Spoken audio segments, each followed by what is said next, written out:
뜨는 동쪽의 여우만한 개미가 금을 파먹으며 사는 나라. 고대 그리스 역사가 헤로도토스의 저서인 역사에는 이와 같은 말이 나온다. 헤로도토스는 금이 가득한 사막에 굴을 판 개미가 더위를 피해 잠시 숨는 시간에 인간이 금을 채취한다고 적었다. 이것이 인도를 유럽에 가장 먼저 소개한 일화다. 이 일화에서 인도는 금이 가득한 신화의 나라다. 실제 인도는 부와 관련 깊다. 프랑스 루브르 박물관에 있는 140캐럿짜리 세계 최대 다이아몬드 리젠트는 인도에서 가지고 간 것이다. 영국 왕실이 소유한 106캐럿의 코이누르 다이아몬드 또한 인도에서 빼앗은 것이다. 인도를 찾는 것이 부와 직결된다고 믿는 사람들은 수많은 모험가와 탐험가들을 배출했고 인도를 향하게 했다. 마케도니아의 알렉산드로스 대왕, 무굴 제국을 세운 바브르, 포르투갈의 탐험가인 바스코 다가마, 중동의 이슬람 술탄과 콜럼버스, 네덜란드와 영국의 동인도회사가 그렇다. 인도를 찾겠다는 목표는 아메리카를 발견하게 했고 대항해 시대를 열었으며 자본주의의 키트를 만들겠다. 황금의 땅, 인도를 찾기 위한 사람들의 여정은 과거부터 지속됐다. 그 경쟁에서 영국이 인도의 식민지화를 성공하면서 영국을 세계 패권국으로 거듭났다. 고대부터 인도는 명실상부한 부국이었다. 산업혁명 이전 전에도 인도의 부는 전 세계의 27%나 됐다. 중국과 인도는 이처럼 세계 부국의 타이틀을 수백 년간 서로 주거나 받거니 하며 역사를 진행시켰다. 그러니 그 흔적은 역사에 그대로 남아있다. 인도는 천문학과 순수수학, 기하학, 철학 등이 일찍부터 발달했다. 뿐만 아니라 시간에 대한 개념과 인과론, 원자설 등 또한 일찍부터 발달했다. 지오티사는 최초의 천문학 문헌으로 태양의 위치를 계산하는 방법이 나온다. 또한 기원 후 400년경 만들어진 천문학 서적인 수르야 시탄타는 그리스의 기하학적 체계의 삼각함수의 사인 개념을 사용했다. 그 밖에 아라야바티아는 원주율인 파이의 수치, 원의 성질 등을 다루었고 바스카라 2세는 2차 방정식의 해법과 일반 방정식의 해법을 제시했다. 이는 유럽보다 500년이나 앞선 것이다. 최초의 숫자 0을 발견한 것도 인도고 십진법을 사용한 것도 인도다. 이런 인도가 다시 꿈틀거린다. 세계가 파편화되면서 미국 중심의 질서가 흔들린다. 러시아와 우크라이나가 전쟁을 하고 이스라엘과 하마스가 전쟁을 시작했다. 미국이 세계 경찰 역할에서 손을 떼면서 갈등 지역은 여지없이 전쟁을 시작했다. 미국은 자국의 이득이 되지 않는 세계 경찰의 역할을 왜 수행했으며 왜 지금은 그 역할을 포기하는 것일까? 그리고 그것이 인도와 어떤 연관관계가 있을까? 물을 끓여 동력을 얻던 증기기관의 발견은 세계를 바꾸어냈다.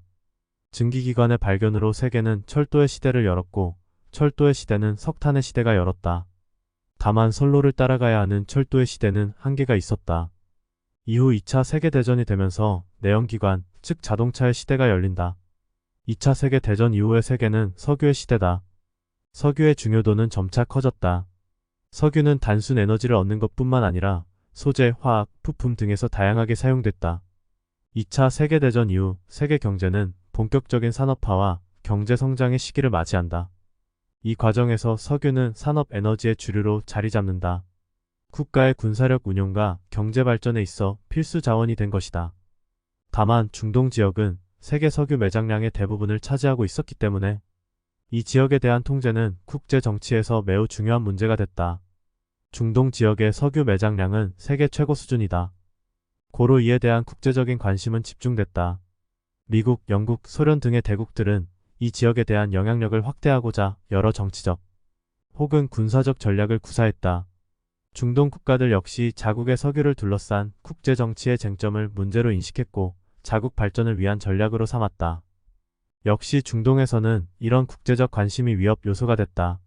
석유를 둘러싼 대내외적인 정치적 갈등과 국경 분쟁, 종교와 이념의 대립이 복합적으로 작용했다. 이는 실제로 군사적 충돌로 이어지기도 했다. 중동의 석유를 차지하려는 노력은 미소 냉전 구도에서 더욱 첨예하게 드러났다. 이 과정에서 중동 국가들은 대외적인 군사적 개입과 내부 정치의 불안정성을 경험하고 인정하게 됐다. 이후 1973년 아랍과 이스라엘 전쟁이 일어나며 석유와 중동 안보가 국제 정치에서 얼마나 결정적인 요소였는지 증명하게 된다. 이를 문제로 인식한 사우디아라비아는 전쟁 1년 뒤인 1974년 미국의 닉슨 대통령과 만난다.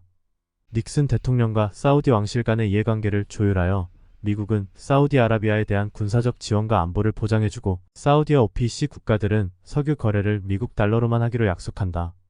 이것은 근본이제를 폐지하고 달러화의 금태환을 중단한 사건과 긴밀하게 연관되어 있다.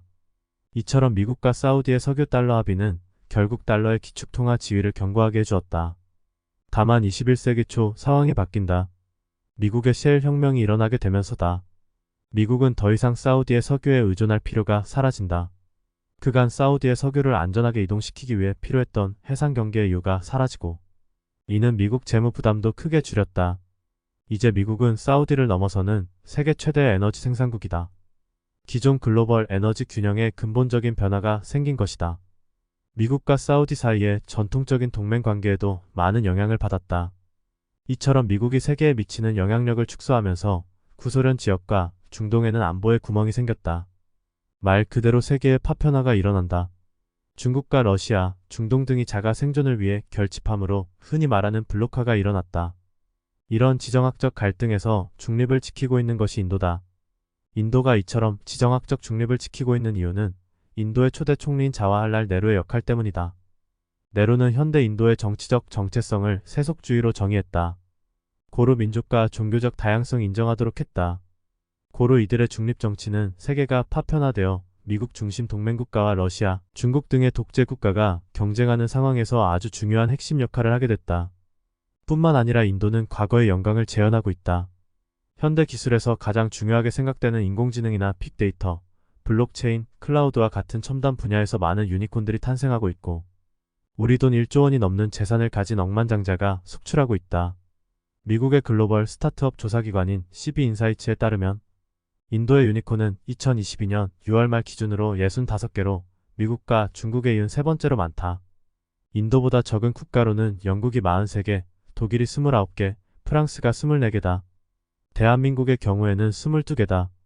일론 머스크나 스티브 잡스, 빌 게이츠 등의 성공신화가 너무나 익숙한 우리에게 이들의 성공신화는 너무 낯설다.